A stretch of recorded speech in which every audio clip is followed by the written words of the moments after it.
Well, take a ride with me to the casino if you're bored.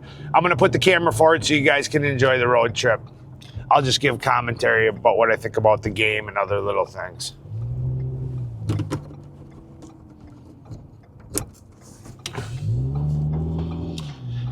Yeah, and Wisconsin still, we don't have legal online gambling. You could use websites, and get paid out in crypto and stuff, but it's just not worth the hassle if you're not too far from a casino. Anyway, yeah, I think I got this mic figured out better now. I had it all up in my face yesterday. But let's take a peaceful ride to the casino. It's not a bad ride. So I've been thinking about this gambling in general. I used to gamble all the time and I didn't do too bad, actually. Back about 20 years ago, I lived in Las Vegas. So I'd gamble every night. And for the most part, most of the years, I either broke even or I was up some money. Sometimes I was up a little bit substantially. Back when I'd gamble hockey, though, that you almost had an edge in hockey because it was really an edge because teams could easily get out ahead of the other team if a goalie was having a bad start, 2-0, and you could get plus 300 odds. And I lived right next to the casinos, and I was in Vegas living right next to the Orleans. I could just walk out my trailer park home I bought and walk about 1 block to the Orleans on Tropicana. Place a bet live. And there wasn't all these there wasn't all this online betting and stuff, so it was a completely different feeling, you know.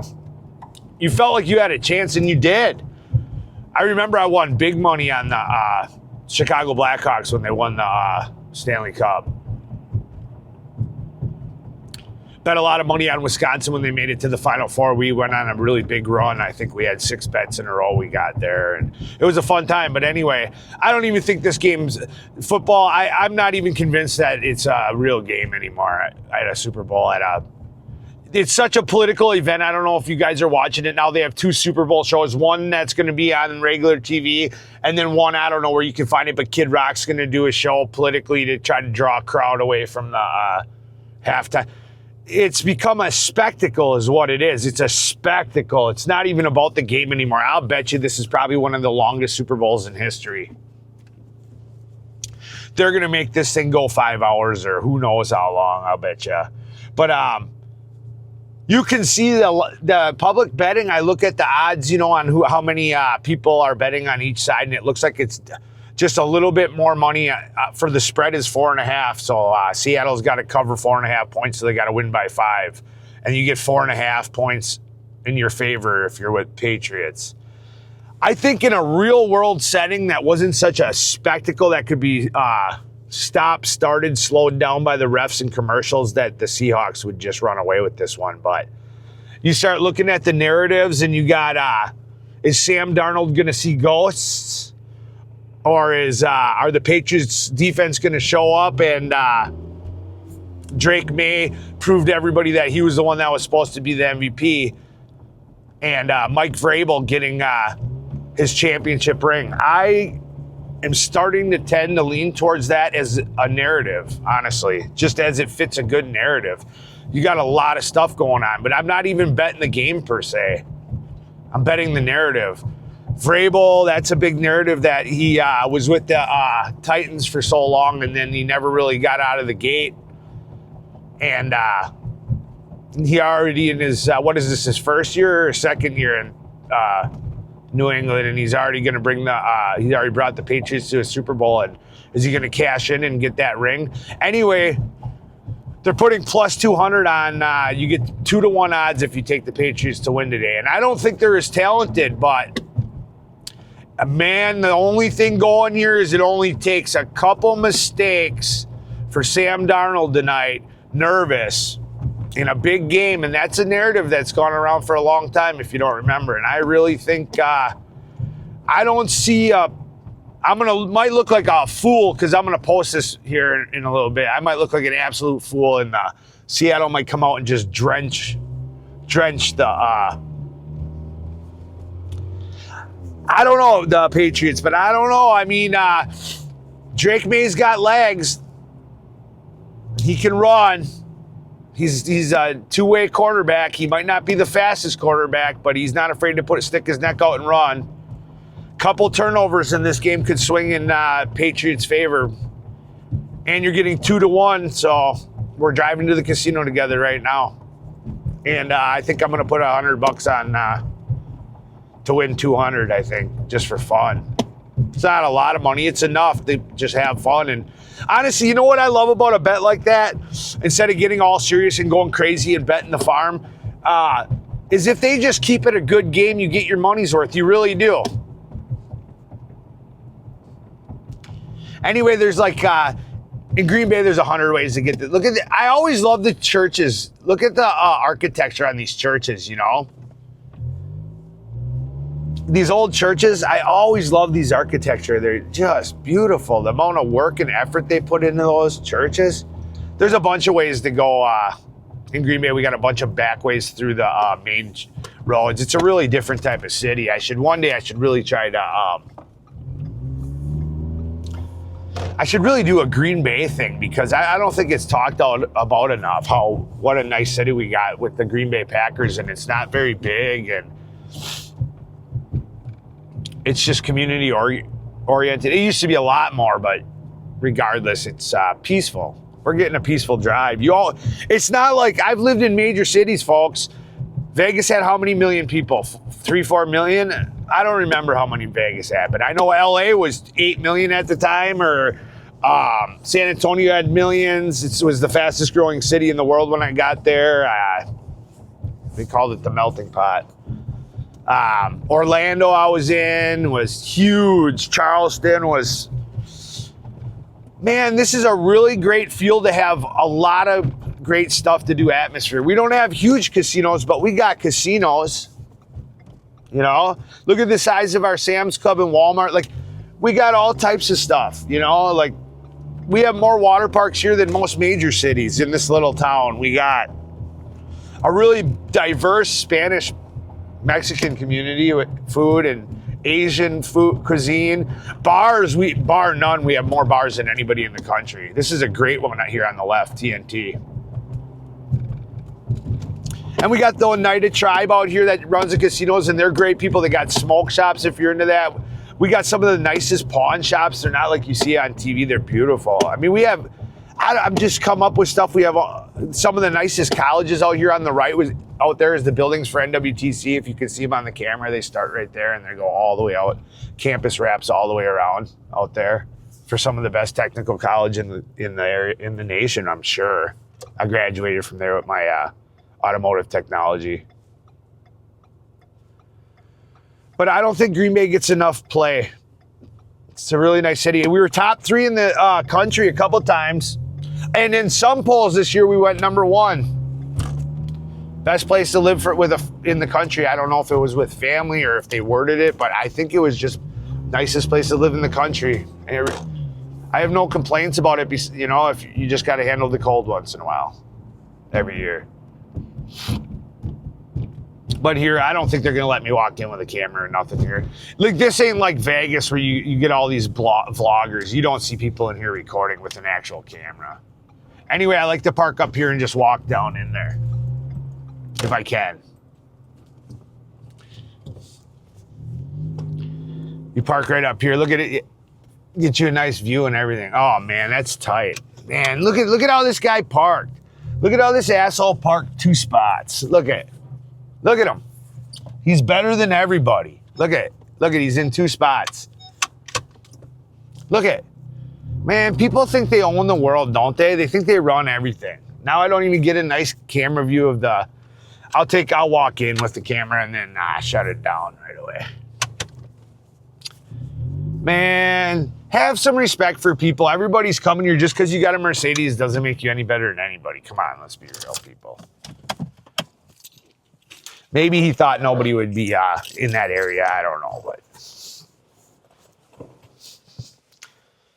I think if we all tried a little harder to be more respectful to people in the way we act, we'd have way less of this negativity in this country. Anyway, I'm going to walk in there. I'll show you.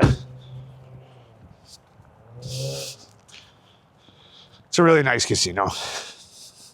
They're not going to let me record in there, though. I can already tell you that. Look at this guy here.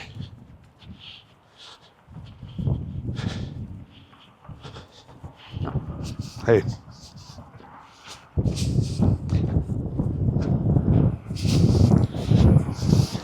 They'll shut me down right away. That's okay. I'm not going to... yeah, I don't see any...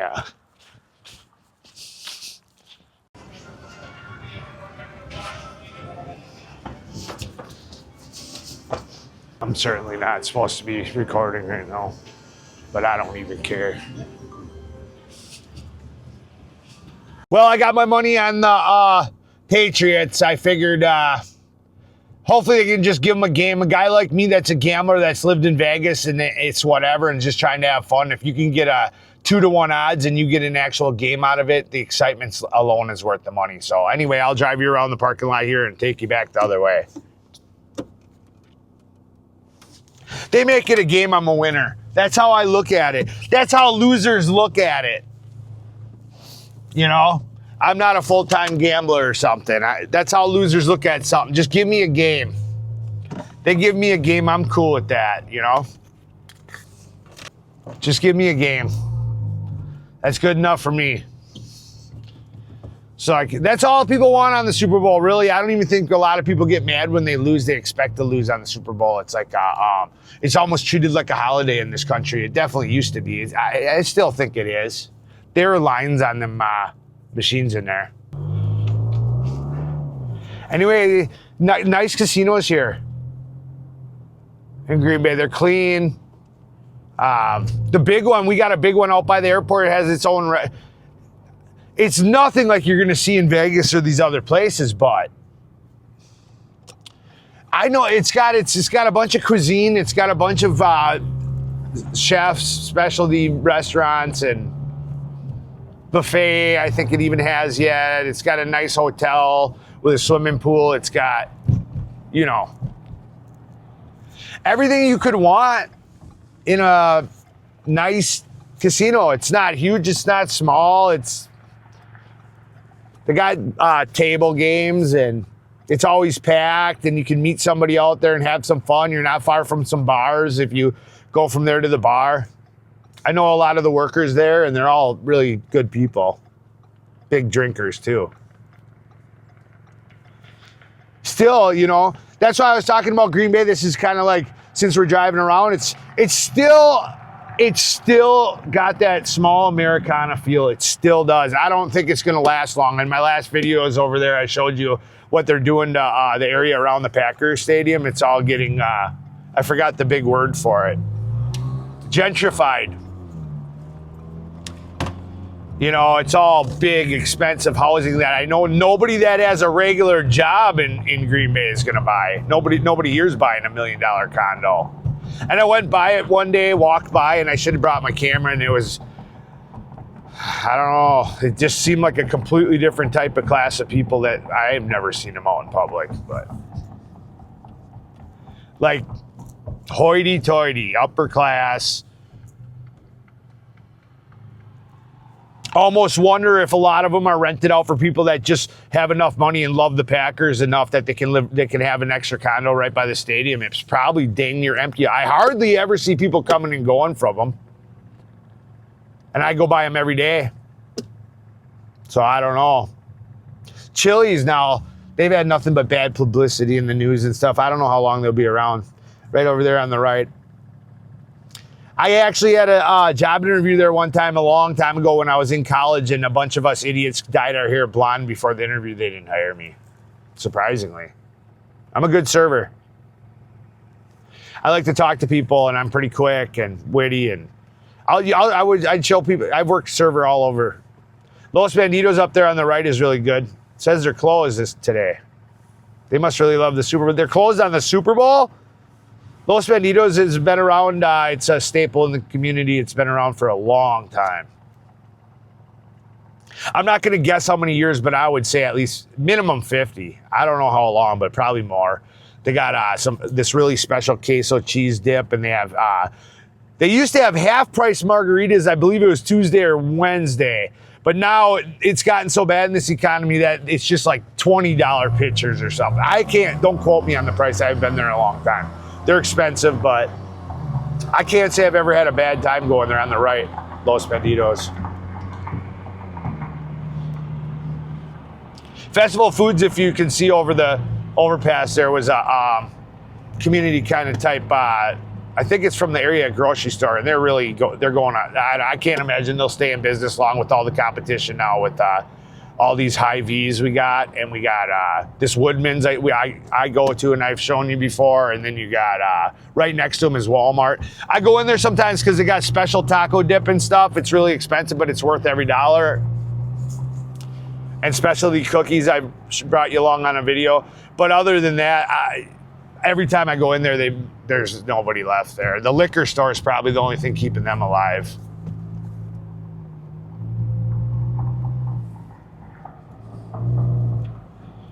Anyway, I'll take you right down the main road here. Popeyes, what did I tell you? One car over there in the drive-thru to your left. I'm not doing a restaurant today, but we're on the Super Bowl and nobody's there. There used to be a line, and I kid you not, I should have made a left there that went all the way down the road when they first opened, and they treated everybody so bad that nobody went back. There's one car in the drive-thru. It's just sad. Literally, there's one. It's just sad what they've done, you know? And you guys got to remember, I've personally worked at 6 McDonald's myself when I was a kid, 6 different area McDonald's. I'd transfer from one to the other, blah, blah, blah, blah, blah. Over the years, in Texas, I worked at one. And because they'll give you a job right away when you move to another city. And then if you got experience, bang, especially on the grill, nobody wants to flip burgers. I don't either, but yeah, I done worked at 6 of them. So I know all about that. I've been a server at least 20 restaurants. Because if you're going to travel, you better be a server or a bartender. That's your only way to make it nowadays. And the moment you get a job there, within a month, you're going to have friends because everybody goes out together and drinks together. You're going to find a roommate, or somebody's going to know where you can get an apartment. If you're going to travel and you're young and you ever run into my video, you become a server or bartender. You really have no choice unless you got a big time college degree in something why would you be traveling on the street like that? That cop to the left, making a left.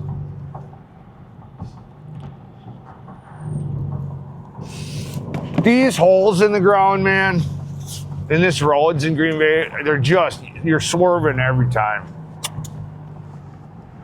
Yeah. They're not gonna, these restaurants aren't gonna keep up. But if you wanna travel, you better be a server, bartender, or a stripper. Otherwise, you're gonna get nothing but trouble. You're never gonna make it. You're gonna have to learn to talk to people, and that's your way in. I'm telling you, it worked for me every time I traveled. Within a month or two, I had a job as either, I was a Hybachi chef one time. They trained me in everything because nobody really wants to do it. If I pick up another job, I might do that again. I might go back into Hybachi because that's such good videos, flipping, doing my whole routine, flipping salt and pepper shakers over my back, the egg rolls, throwing the egg up with the spatula and breaking it on the pan, stuff like that. Those would be really good YouTube videos. I'm thinking about practicing again, pulling out buying my own metal, my own griddle and a big one and like a Blackstone, and practicing my Hybachi for YouTube. That's been one of my ideas here, and then maybe getting a job on with only, like, I might go look for a job and then have a contention of employment that look, I'll do my best and I'll come in here and I'll have a lot of fun with your customers and make money for the restaurant, but you got to let me have a camera on so that I can record the experience if the customers are willing to be okay with it. So I have some sort of, that would be a really cool YouTube, I think.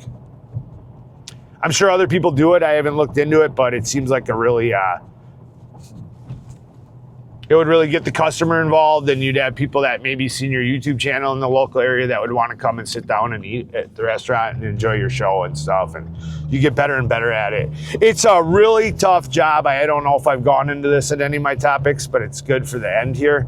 It is probably the toughest job I ever had. You don't know what it's like to cook in front of people until you do it. 13 people I'd cook in front of. And then they all have different steaks. They choose medium. So you're cooking, you could cook up sometimes upwards of 13 different steak. And you got to get them all right. You know, people at Hybachi will complain. That's why the best thing to do is give them the best time you can and get them drinking sake,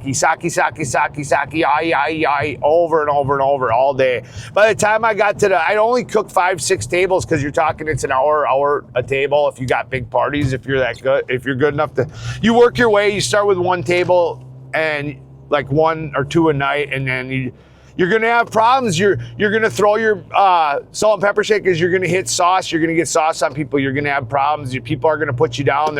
They ask you over and over and over if you're Asian or from Japan. And I started lying. You just got to have to. Otherwise, you're just going to get it over and over and over. You just say, I was born in Japan on base, or you just make something up and go along with it. And they even had a nickname for me and stuff, the other chefs. And I was only white character there, but I was a character, and I showed them a good time. You show them a good time, they'll give you tips. I think I was making this was back now 15 years ago or something. I was making a night. There was nights I could go home with. Oh, I don't even want to brag. I blew it all. I had my own condo right on the water, 2-bedroom condo, my own condo. There was some nights, and that was back then, I was going home with $700 a night. I blew it all, so I'm not here to tell you I saved all the money and made all the right decisions, but oh yeah, there's money in Hybachi. If you show people a good time, tables will leave you $200 each. You're talking, you get 5 tables, that's $1,000, people. If you're willing to stick your neck out on the line and work hard, and you can take criticism, because you're gonna get it. You're gonna get criticism. You can make 100, 200 a night easy, or a table, I mean, you can make a lot a night. And then some of these privately owned ones, I was getting a piece of the restaurant taken. I was getting 3% of the overall sales. I'm not doing this to brag. I'm just trying to tell you, if that's something you're interested in, it's a really good career path. You go from, you can go from, say, a big chain like, I don't know, Benihana's is still a thing or whatever that was, or you go from a big time chain, and then you work your way into these different city if you're a traveler, and some of these restaurants will give you a percentage of the house pay, and I don't even want to exaggerate. There was nights I went home with over $1,000, because I'd get, if I did 5 tables and I got $200 tips out of the 13 people on 5 tables, that's $1,000, and then I'd get a percentage of the house. Like if it was, 10,000 or whatever it was, I'd get 300 extra bucks. And I blew it all, people. There was one night I made so much money, I bought a used car with the money, and we were riding mountain bikes our first week in there. We had nowhere to live. We were living out of motels, right? And within months I was an alcoholic, and it wrecked my whole thing. But I did work there for a long time, but the drinking, spending money. Every night after work, we'd go and I'd blow so much money. I was a big shot. I thought I was a big shot. I blew it all. I could spend $400, $500 at the bar at night for shots for all the workers, multiple shot trays, and yeah, I did. I lived like a rock star, and it caught up with me, and I ended up with nothing. I thought I was the best thing since cooked bread. I really did. I had a condo I was paying way too much money for that I was never at. We slept on a blow-up mattress. That's how whacked out I was as a young guy. I was only probably 20 or 21. I don't know. The dates get all whatever, but yeah, what a lesson learned the hard way. Drinking every single night the sake because customers want to drink. There was times I'd have 20 sake bombs per table. You're talking 4 tables, that's 80 by the end of the night. When I was cooking my last table, I could hardly see straight. Then I'd go out and drink with the rest of the cooks and the servers, and have more alcohol. And then when I got home, the only way you keep going is that you don't have to show up until 3 or 4 in the afternoon to start. We prep all the chicken and meat before the day, so you can sleep till 4 in the afternoon, and I was young enough to just keep holding on by a straw, Just kept holding on, doing it, blowing the money. And then I was living on blow-up mattresses in a 2-bedroom condo. 1 free couch I picked up off the side of the road, and a blow-up mattress in a huge 2-bedroom condo on the ocean. Yeah. I really thought I was something. I was paying well, I don't know how much for that condo, $2,500 a month, and that was way back in. That'd be like 10,000 now, 8,000 now, probably 8,000. I was just throwing money out the window, thinking I could do it forever. My body had a complete shutdown. I couldn't even complete panic attack. I ended up in the going to the psychologist. I almost had a complete meltdown. Your body can only take so much alcohol, people. It don't matter if you're 20 years old. Just don't matter. I lasted probably a year and whatever, a couple months, and my body had a complete breakdown.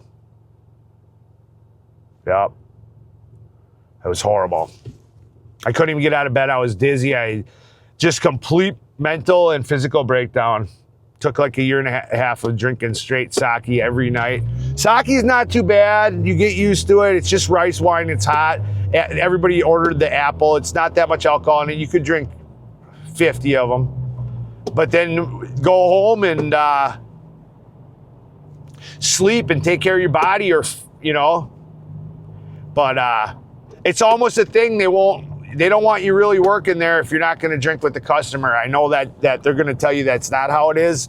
But if you want high price clientele, if the Green Bay Packers came in and they want a show, you're giving them a show. If a high class guy comes in with tie and on and brought his family and they want the chef to drink with them, you're drinking with them, okay?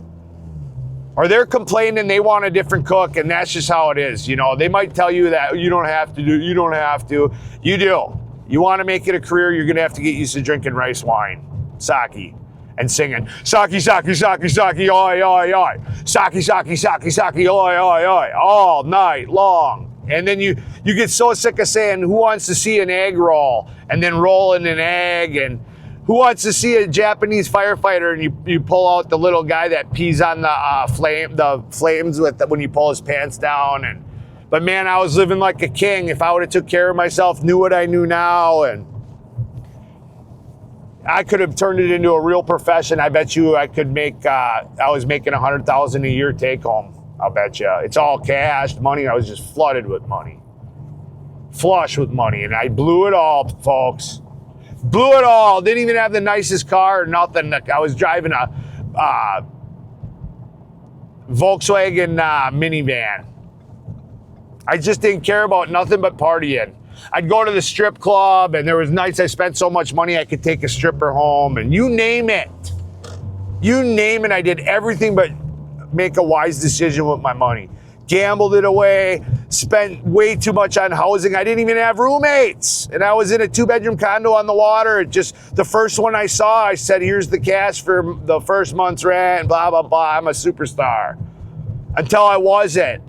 Until a couple years went by, and I was so broke that I lost my job. I was 3 months behind on rent, having panic attacks and running from the law. Anyway, that's the story of the day, folks. You heard it here first.